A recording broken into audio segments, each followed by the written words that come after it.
Hello everyone, welcome to my YouTube channel UPSC with रश्मि।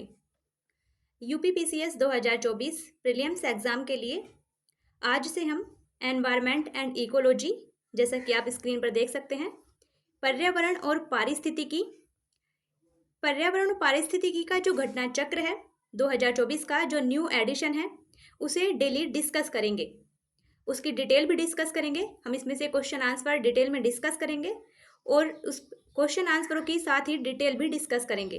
तो आप अच्छे से पढ़िए, रिवीजन करिए। इसके बाद आपको घटना चक्र ना तो खरीदने की ज़रूरत होगी और ना ही पढ़ने की ज़रूरत होगी। आप इस वीडियो को 2 बार देख लीजिएगा, आपका रिवीजन हो जाएगा। तो शुरू करते हैं आज का वीडियो।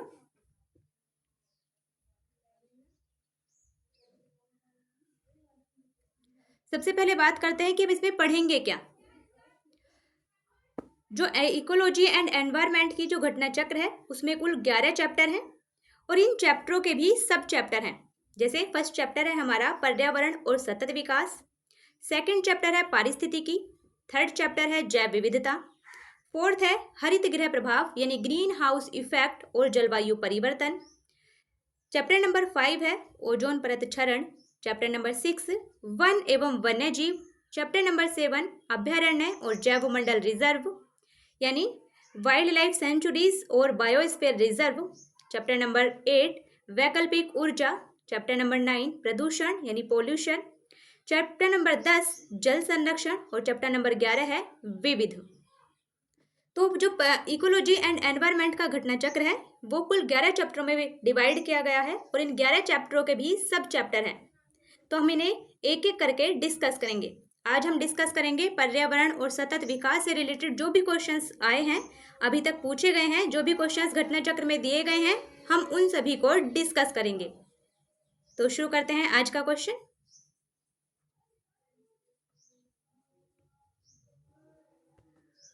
आज का जो हमारा टॉपिक है वो है पर्यावरण और सतत विकास यानी चैप्टर नंबर 1 से आज हम क्वेश्चन डिस्कस करेंगे, पर्यावरण और सतत विकास।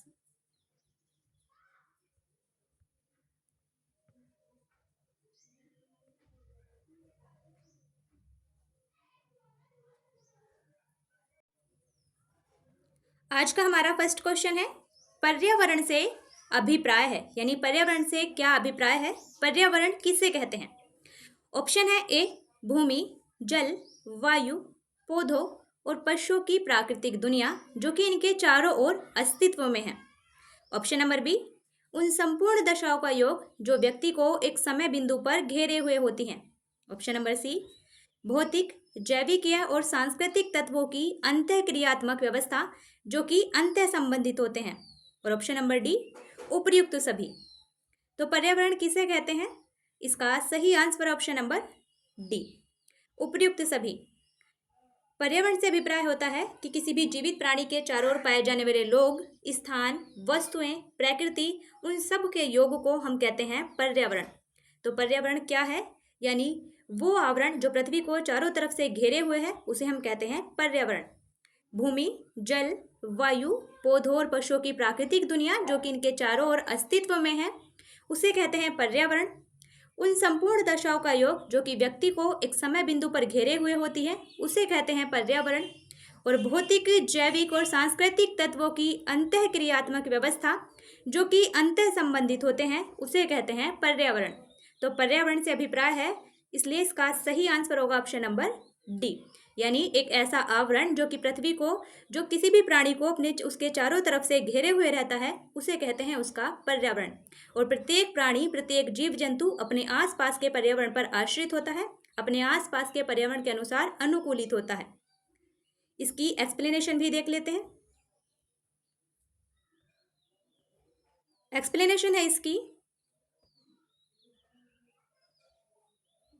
पृथ्वी पर पाए जाने वाले भूमि, जल, वायु, पेड़ पौधों और जीव जंतुओं का जो समूह हमारे चारों ओर है वो सामूहिक रूप में पर्यावरण कहलाता है। पर्यावरण के ये अजैविक और जैविक संघटक आपस में अंतरक्रिया भी करते हैं। तो पर्यावरण के 2 संघटक होते हैं, 2 कंपोनेंट्स होते हैं, एक जैविक संघटक, दूसरे अजैविक संघटक। जो जैविक संघटक होते हैं उसमें शामिल किया जाता है जीव जंतु और पेड़ पौधों को, और जो अजैविक संघटक होते हैं उसमें शामिल किया जाता है भूमि, जल, वायु।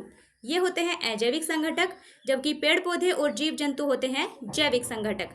तो ये भी आपको ध्यान रखना है कि पर्यावरण दो संघटकों से मिलकर बनी हुई संरचना है, जैविक संघटक और अजैविक संघटक। यह संपूर्ण प्रक्रिया एक तंत्र के रूप में संचालित होती है, जिसे पारिस्थितिकी तंत्र के रूप में परिभाषित किया जाता है।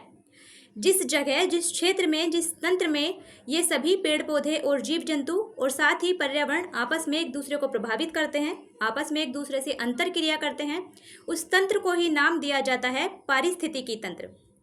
पर्यावरण संरक्षण अधिनियम 1986 के अनुसार ये हमारे देश में पर्यावरण संरक्षण से संबंधित एक कानून है, पर्यावरण संरक्षण अधिनियम 1986।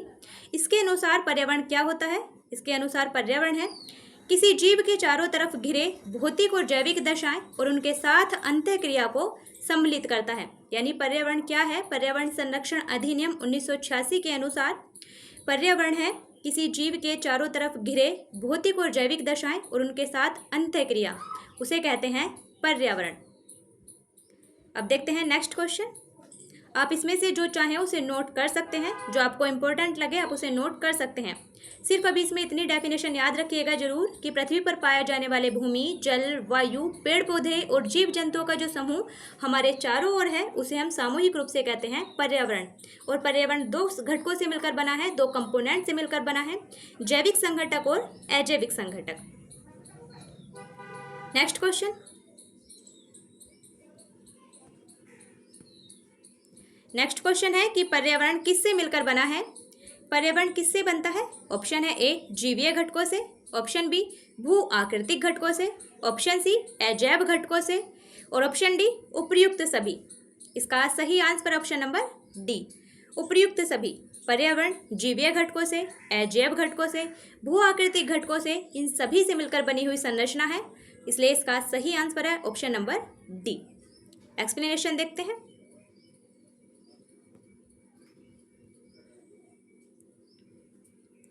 पर्यावरण एक अविभाज्य समष्टि है, यानी पर्यावरण को बांटा नहीं जा सकता। पर्यावरण एक अविभाज्य समष्टि है तथा जैविक और अजैविक तत्वों वाले पारस्परिक क्रियाशील तंत्रों से इसकी रचना होती है। यानी पर्यावरण की रचना जैविक और अजैविक तत्वों के परस्पर क्रियाशीलता से होती है। तो अभी देखा था हमने जैविक तत्व और अजैविक तत्व। इसमें जैविक, अजैविक, अजैविक को हम भौतिक भी कहते हैं, और भू आकृतिक घटक, इन तीनों ही घटकों को शामिल किया जाता है। इसलिए पर्यावरण क्या है? पर्यावरण जैविक, अजैविक या भू आकृतिक घटक, इन सभी का एक सम्मिलित रूप है। तो आप ध्यान रखिएगा। Next question.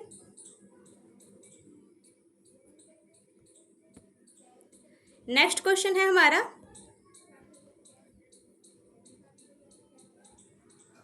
सामान्यतः पर्यावरण को निम्न प्रकार से वर्गीकृत किया जा सकता है। निम्नलिखित में से कौन सा एक इस वर्गीकरण का अंश नहीं है? ऑप्शन है ए परिचालन पर्यावरण, ऑप्शन बी भौतिक पर्यावरण, ऑप्शन सी सांस्कृतिक पर्यावरण और ऑप्शन डी जैविकीय पर्यावरण। इसका सही आंसर ऑप्शन नंबर ए परिचालन पर्यावरण। क्यों? क्योंकि सामान्य रूप से पर्यावरण को 3 प्रकारों में वर्गीकृत किया जाता है। एक होता है भौतिक पर्यावरण, दूसरा जैविकीय पर्यावरण, भौतिक पर्यावरण को अजैविक पर्यावरण भी कहते हैं, ये आप ध्यान रखिएगा। भौतिक पर्यावरण को अजैविक पर्यावरण भी कहते हैं। दूसरा होता है जैविक पर्यावरण, जैविक पर्यावरण को अभौतिक पर्यावरण भी कहते हैं। और तीसरा होता है सांस्कृतिक पर्यावरण, जिसका निर्माण मनुष्य के द्वारा किया जाता है। तो बेसिकली पर्यावरण को 3 प्रकारों में वर्गीकृत किया जा सकता है, भौतिक पर्यावरण, जैविकीय पर्यावरण और सांस्कृतिक पर्यावरण। लेकिन परिचालन पर्यावरण पर्यावरण का प्रकार नहीं है। इसलिए हमसे पूछा ही गया है कि कौन सा इस वर्गीकरण का अंश नहीं है। हमारा सही आंसर होगा ऑप्शन नंबर ए। इसकी डिटेल देखते हैं, एक्सप्लेनेशन।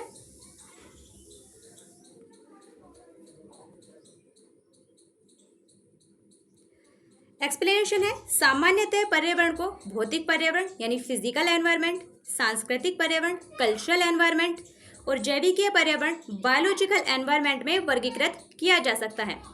भौतिक पर्यावरण के अंतर्गत यानी जो फिजिकल एनवायरनमेंट है उसके अंतर्गत शामिल किया जाता है भू आकृतियों को, जलाशय को, जलवायु, मृदा, चट्टाने, खनिज, इन सभी को हम भौतिक पर्यावरण यानी फिजिकल एनवायरनमेंट के अंतर्गत शामिल करते हैं। दूसरा है सांस्कृतिक पर्यावरण यानी कल्चरल एनवायरनमेंट, उसके अंतर्गत शामिल किया जाता है मानव निर्मित गतिविधियां जैसे कि आर्थिक, सामाजिक और राजनीतिक परिस्थितियां, इन सभी को हम सांस्कृतिक पर्यावरण के अंतर्गत शामिल करते हैं। और जैविकीय पर्यावरण यानी बायोलॉजिकल एनवायरनमेंट, जैविकीय पर्यावरण के अंतर्गत हम शामिल करते हैं वनस्पतियां, जंतु जिसमें मानव भी शामिल है, और सूक्ष्म जीव, इन सभी को हम जैविक पर्यावरण के अंतर्गत शामिल करते हैं। नेक्स्ट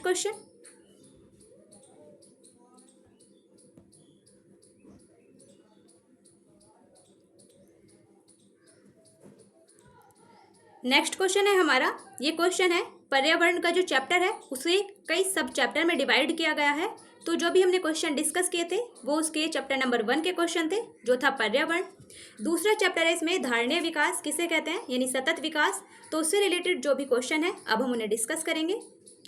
उससे रिलेटेड सबसे पहला क्वेश्चन है हमारा कि सतत विकास मानव समाज के कल्याण हेतु महत्वपूर्ण है, कथन और कारण दिए गए हैं। हमें कूट की सहायता से बताना है कि इनमें से कौन सा ऑप्शन सही है।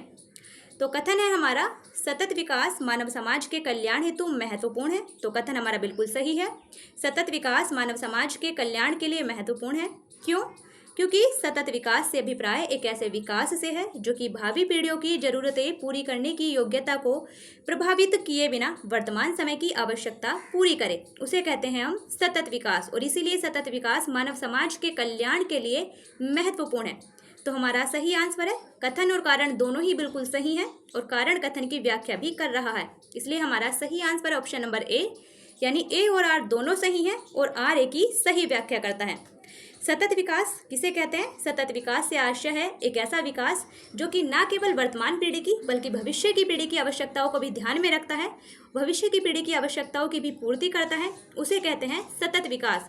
और सतत विकास मानव समाज के कल्याण के लिए महत्वपूर्ण है। इसलिए हमारा सही आंसर है ऑप्शन नंबर ए, दोनों ही बिल्कुल सही हैं और आर ए की सही व्याख्या भी कर रहा है, यानी कारण कथन की व्याख्या भी कर रहा है। एक्सप्लेनेशन देखते हैं।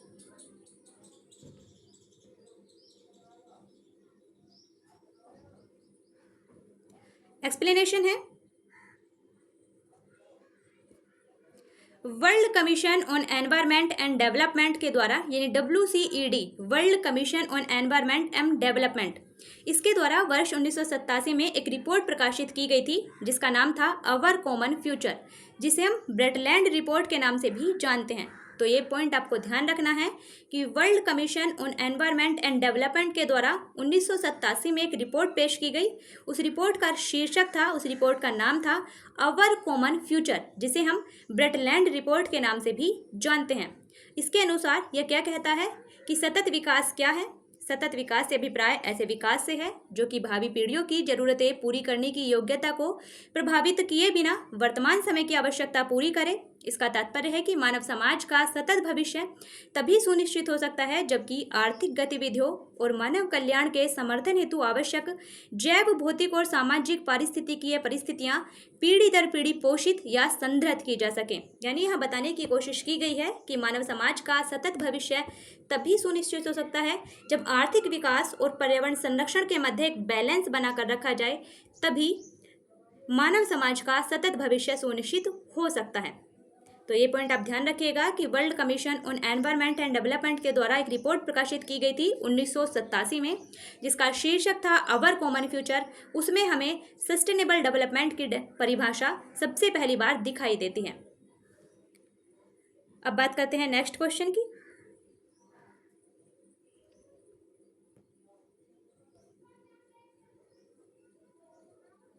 नेक्स्ट क्वेश्चन है वर्ष 1987 में संयुक्त राष्ट्र में पर्यावरण से संबंधित एक प्रतिवेदन की प्रस्तुति के उपरांत धारणीय विकास यानी सस्टेनेबल डेवलपमेंट पर चर्चा प्रारंभ हुई थी। तो वह प्रतिवेदन कौन सा था, यानी वो रिपोर्ट कौन सी थी?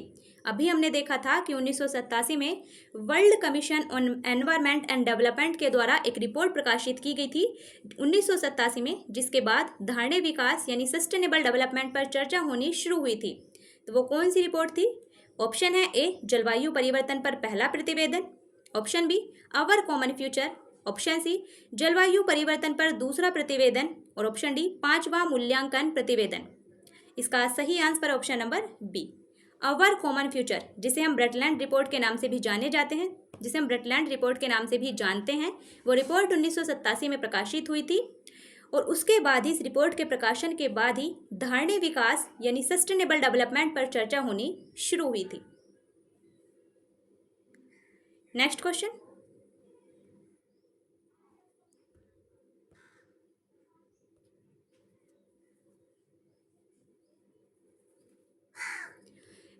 है निम्नलिखित घटनाओं को काल अनुक्रमिक क्रम में व्यवस्थित कीजिए और नीचे दिए गए कूट से सही उत्तर चुनिए।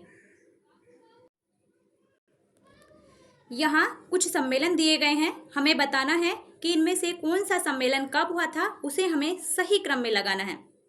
सबसे पहला है हमारा रियो पृथ्वी शिखर सम्मेलन। रियो पृथ्वी शिखर सम्मेलन का आयोजन किया गया था 1992 में ब्राजील के शहर रियो डी जेनेरियो में, इसलिए इसका नाम था रियो शिखर सम्मेलन। नंबर 2 है ब्रटलैंड आयोग रिपोर्ट का प्रकाशन। अभी हमने देखा था ब्रटलैंड रिपोर्ट आयोग का प्रकाशन किया गया था 1987 में। नंबर 3 है मॉन्ट्रियल प्रोटोकॉल का प्रवर्तन। मॉन्ट्रियल प्रोटोकॉल का प्रवर्तन हुआ था 1989 में। और नंबर 4 है the limit to growth report का प्रकाशन। The limit to growth report का प्रकाशन किया गया था 1972 में। तो सबसे पहले होगा हमारा 4, तो ऑप्शन ए तो हमारा आंसर नहीं होगा। सबसे पहले होगा 4, उसके बाद 1972 के बाद the limit to growth report का प्रकाशन हुआ था 1972 में, सबसे पहले होगा हमारा 4। उसके बाद होगा ब्रटलैंड आयोग रिपोर्ट का प्रकाशन यानी 2, 4 2 केवल एक ही ऑप्शन में दिया गया है। हमारा सही आंसर है ऑप्शन नंबर बी। सबसे पहले होगा 4, फिर 2, फिर 3 यानी मॉन्ट्रियल प्रोटोकॉल का प्रवर्तन 1989 और उसके बाद रियो पृथ्वी शिखर सम्मेलन 1992। तो ये आप ध्यान रखिएगा कि कौन सा सम्मेलन कब हुआ था। रियो पृथ्वी शिखर सम्मेलन 1992 में हुआ था ब्राजील के शहर रियो डी जेनेरियो में। इसे अर्थ समिट के नाम से भी जानते हैं, ये भी आप ध्यान रखिएगा।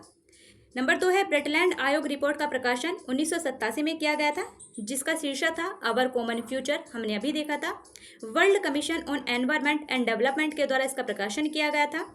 नंबर 3 है मॉन्ट्रियल प्रोटोकॉल का प्रवर्तन। मॉन्ट्रियल प्रोटोकॉल ओजोन परत के संरक्षण से संबंधित है और मॉन्ट्रियल प्रोटोकॉल का जो प्रवर्तन किया गया था वो हुआ था 1989 में और the limit to growth report का प्रकाशन हुआ था 1972 में। एक्सप्लेनेशन देखते हैं।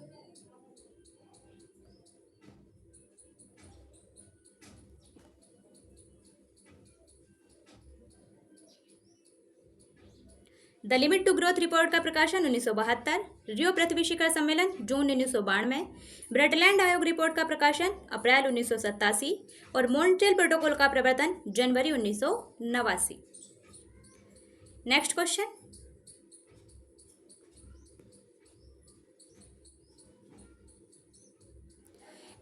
है धारणीय विकास किसके उपयोग के संदर्भ में अंतरपीढ़ीगत संवेदनशीलता का विषय है। ऑप्शन है ए प्राकृतिक संसाधन, ऑप्शन बी भौतिक संसाधन, ऑप्शन सी औद्योगिक संसाधन और ऑप्शन डी सामाजिक संसाधन। इसका सही आंसर है ऑप्शन नंबर ए प्राकृतिक संसाधन। धारणीय विकास यानी सस्टेनेबल डेवलपमेंट प्राकृतिक संसाधन के उपयोग के संदर्भ में अंतरपीढ़ीगत संवेदनशीलता का विषय है। एक्सप्लेनेशन देखते हैं इसकी।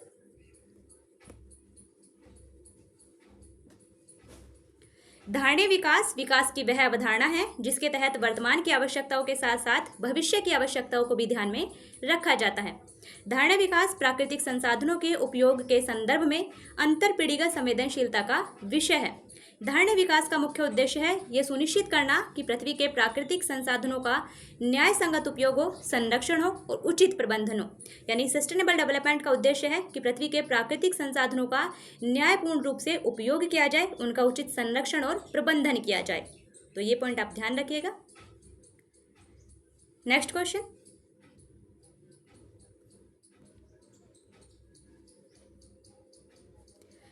क्वेश्चन, है सतत विकास के लिए आवश्यक है। ऑप्शन है ए जैविक विविधता का संरक्षण, ऑप्शन बी प्रदूषण का निरोध और नियंत्रण, ऑप्शन सी निर्धनता को घटाना और ऑप्शन डी उपर्युक्त सभी। इसका सही आंसर है ऑप्शन नंबर डी उपर्युक्त सभी। सतत विकास के लिए जैव विविधता का संरक्षण, प्रदूषण का निरोध और नियंत्रण और निर्धनता को घटाना तीनों ही आवश्यक हैं, इसलिए इसका सही answer option number D. Explanation देखते हैं।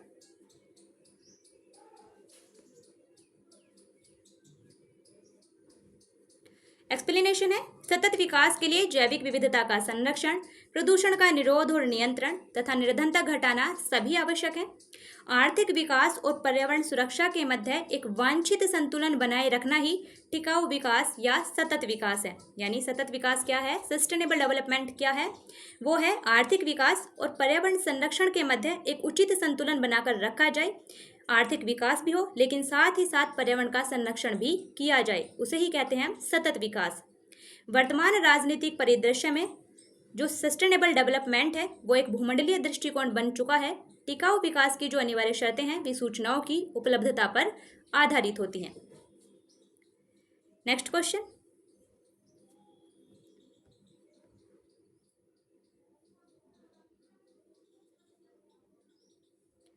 नेक्स्ट क्वेश्चन है हमारा नेक्स्ट चैप्टर से है, जो कि चैप्टर है कार्बन चक्र। इसका क्वेश्चन नंबर 1 है हमारा, निम्नलिखित पर विचार कीजिए। नंबर 1 है प्रकाश संश्लेषण, नंबर 2 श्वसन, नंबर 3 जैव पदार्थों का अपक्षय और नंबर 4 ज्वालामुखी क्रियाएं। यानी यहाँ 4 क्रियाएं दी गई हैं। हमें बताना है कि इनमें से कौन सी क्रियाएं पृथ्वी के कार्बन चक्र में कार्बन डाइऑक्साइड को जोड़ती हैं। इनमें से ऐसी कौन सी क्रियाएं हैं जो वातावरण में कार्बन डाइऑक्साइड का उत्सर्जन करती हैं। तो नंबर 1 है प्रकाश संश्लेषण। प्रकाश संश्लेषण वातावरण से कार्बन डाइऑक्साइड का अवशोषण करता है, ना कि कार्बन डाइऑक्साइड को वातावरण में जोड़ता है। जो पेड़ पौधे होते हैं वो प्रकाश संश्लेषण की प्रक्रिया के द्वारा अपने भोजन का निर्माण करते हैं, जिसमें इस प्रक्रिया में वो वातावरण से कार्बन डाइऑक्साइड को अवशोषित करते हैं और ऑक्सीजन को रिलीज करते हैं। इसलिए प्रकाश संश्लेषण की जो प्रक्रिया है वो पृथ्वी के कार्बन चक्र में कार्बन डाइऑक्साइड को नहीं जोड़ती है। इसलिए नंबर 1 तो हमारा नहीं होगा, और जिसमें नंबर 1 नहीं आ सकता, जो नंबर 1 प्रक्रिया नहीं आ सकती, वो आंसर नहीं होगा। नंबर 2 है श्वसन। श्वसन जो जीव जंतु करते हैं, मनुष्य और जीव जंतु के द्वारा जो श्वसन किया जाता है उसमें कार्बन डाइऑक्साइड छोड़ी जाती है और ऑक्सीजन अवशोषित की जाती है। तो श्वसन के माध्यम से पृथ्वी के कार्बन चक्र में कार्बन डाइऑक्साइड गैस जुड़ती है, इसलिए नंबर 2 हमारा बिल्कुल सही है। नंबर 3 है जैविक पदार्थों का क्षय। जैविक पदार्थों का अपक्षय होने पर भी कार्बन डाइऑक्साइड जुड़ती है। नंबर 4 है ज्वालामुखी क्रियाएं। जब ज्वालामुखी विस्फोट होते हैं तो उससे भी पृथ्वी के वायुमंडल में कार्बन डाइऑक्साइड गैस जुड़ती है। तो हमारा सही आंसर होगा 2, 3 और 4 बिल्कुल सही है, यानी ऑप्शन नंबर सी हमारा बिल्कुल सही आंसर है। श्वसन प्रक्रिया के माध्यम से, जैव पदार्थों के अपक्षय के माध्यम से और ज्वालामुखी क्रियाओं के माध्यम से पृथ्वी के कार्बन चक्र में कार्बन डाइऑक्साइड जुड़ती है। एक्सप्लेनेशन देखते हैं।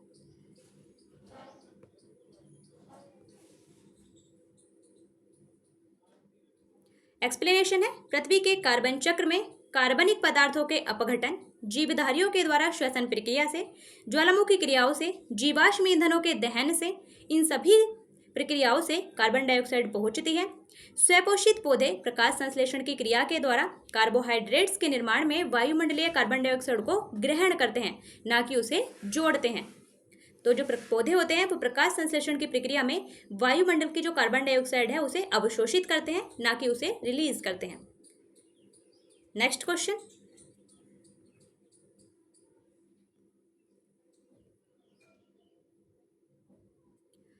नेक्स्ट क्वेश्चन है, अधोलिखित में से कौन सा पृथ्वी के कार्बन चक्र में कार्बन डाइऑक्साइड की मात्रा को नहीं बढ़ाता है। अभी हमने देखा था कि इनमें से कौन सा पृथ्वी के कार्बन चक्र में कार्बन डाइऑक्साइड की मात्रा को नहीं बढ़ाता है। श्वसन ये बढ़ाता है, जैविक पदार्थों का क्षय भी बढ़ाता है और ज्वालामुखी क्रिया के माध्यम से भी पृथ्वी के कार्बन चक्र में कार्बन डाइऑक्साइड की मात्रा बढ़ती है। लेकिन प्रकाश संश्लेषण के माध्यम से पृथ्वी के कार्बन चक्र में कार्बन डाइऑक्साइड की मात्रा नहीं बढ़ती, इसलिए हमारा सही answer option number B. Next question,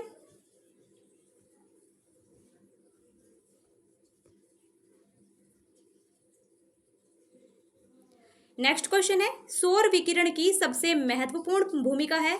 option है ए कार्बन चक्र में, ऑप्शन बी हाइड्रोजन चक्र में, ऑप्शन सी जल चक्र में और ऑप्शन डी नाइट्रोजन चक्र में। इसका सही आंसर ऑप्शन नंबर सी, जल चक्र में सौर विकिरण की सबसे महत्वपूर्ण भूमिका है जल चक्र में, क्योंकि जल चक्र को सौर विकिरण ही स्टार्ट करता है, इसलिए इसका सही आंसर है ऑप्शन नंबर सी। एक्सप्लेनेशन देखते हैं इसकी।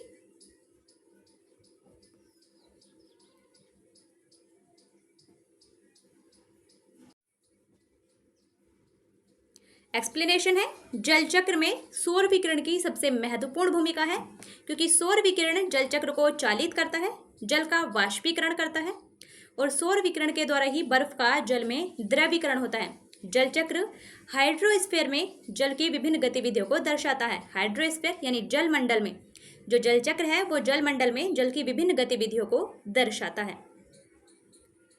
नेक्स्ट क्वेश्चन,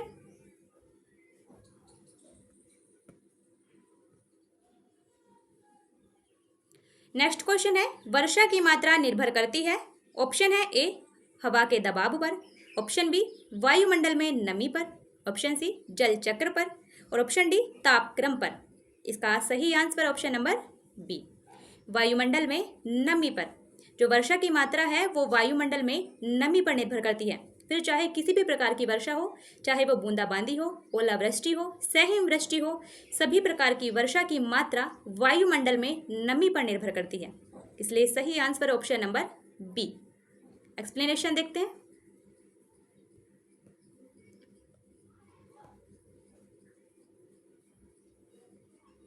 एक्सप्लेनेशन है, वायुमंडल में नमी वर्षा की मात्रा का निर्धारण करती है।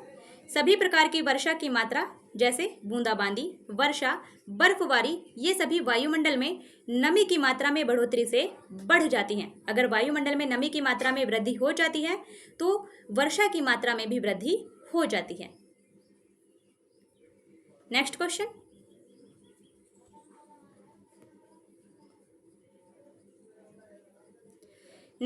है कई प्रतिरोपित पौधे इसलिए नहीं बढ़ते हैं, क्यों?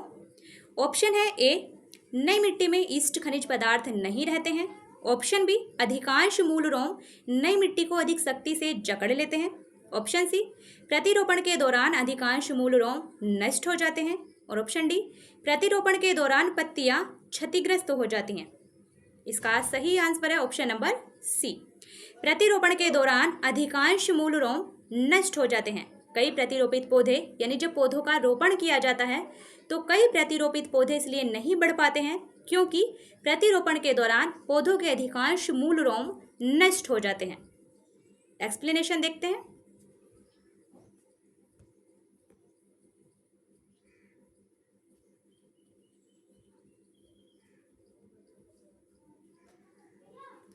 पौधों के अधिकांश मूल रोम प्रतिरोपण के कारण नष्ट हो जाते हैं, इसीलिए कई प्रतिरोपित पौधों में वृद्धि नहीं होती।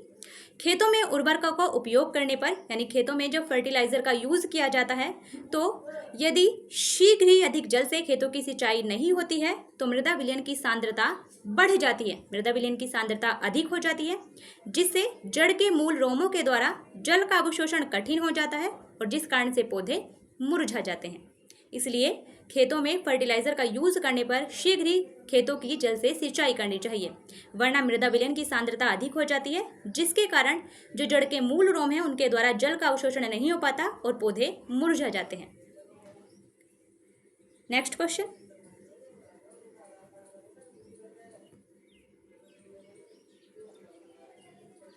नेक्स्ट चैप्टर था हमारा इसमें वायुमंडल। अब वायुमंडल से रिलेटेड जो भी क्वेश्चन होंगे हम उन्हें डिस्कस करेंगे। सबसे पहला क्वेश्चन है हमारा वायुमंडल से रिलेटेड, पृथ्वी के चारों ओर गैसों के समूह को क्या कहा जाता है? ऑप्शन है ए भूमंडल, ऑप्शन बी जलकण, ऑप्शन सी वायुमंडल और ऑप्शन डी जलमंडल। इसका सही आंसर ऑप्शन नंबर सी, वायुमंडल। पृथ्वी के चारों ओर गैसों के समूह को कहा जाता है वायुमंडल। एक्सप्लेनेशन देखते हैं।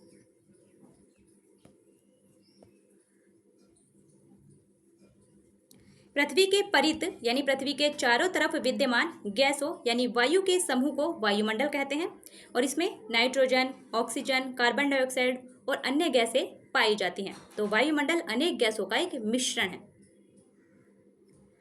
नेक्स्ट क्वेश्चन, नेक्स्ट है वायु क्या है? वायु एक ऑप्शन है यौगिक है, ऑप्शन बी तत्व है, ऑप्शन सी मिश्रण है और ऑप्शन डी विद्युत अपघट्य है। इसका सही आंसर ऑप्शन नंबर सी, मिश्रण है। वायु एक मिश्रण है। वायु विभिन्न गैसों का एक मिश्रण है जिसमें धूलकण, गैस, जलवाष्प ये सभी पाए जाते हैं। तो वायु एक मिश्रण है। एक्सप्लेनेशन देखते हैं।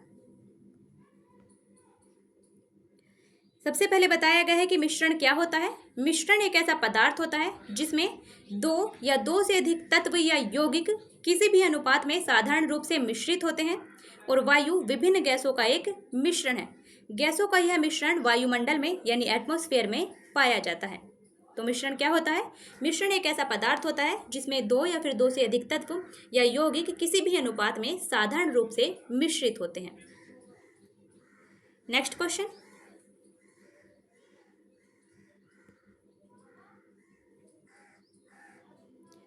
नेक्स्ट क्वेश्चन है, निम्नलिखित नोबल गैसों में से कौन सी वायु में नहीं पाई जाती है?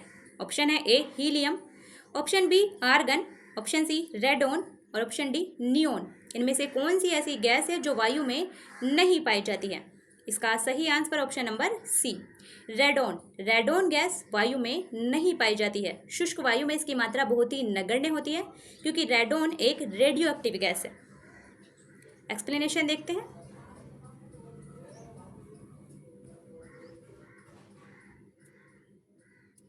एक्सप्लेनेशन नहीं है इसकी।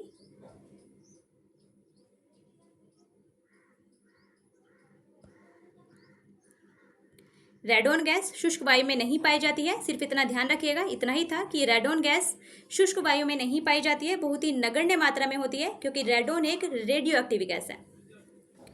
नेक्स्ट क्वेश्चन है, शुष्क हवा में नाइट्रोजन की मात्रा होती है। ऑप्शन है ए 21%, ऑप्शन बी 27%, ऑप्शन सी 50% और ऑप्शन डी 78%। इसका सही आंसर ऑप्शन नंबर डी 78%। यानी शुष्क वायु में नाइट्रोजन की मात्रा होती है 78% और एक्चुअल जो डाटा है वो है 78.8%। 78.08%। जो शुष्क वायु में नाइट्रोजन की मात्रा होती है वो होती है 78.08%। Next question.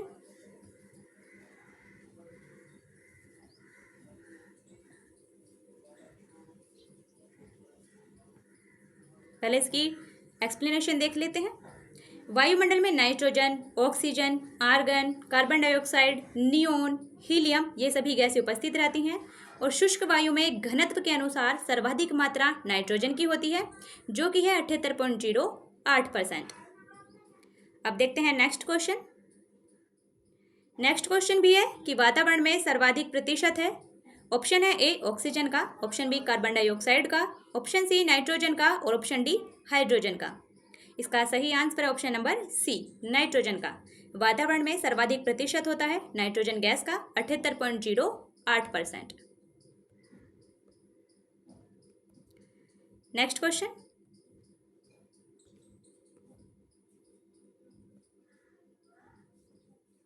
नेक्स्ट क्वेश्चन है कि हवा में जिस गैस की मात्रा सबसे अधिक है वह है।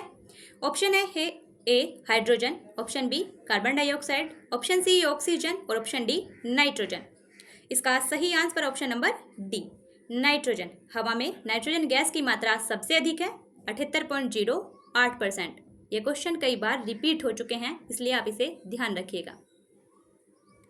Next question.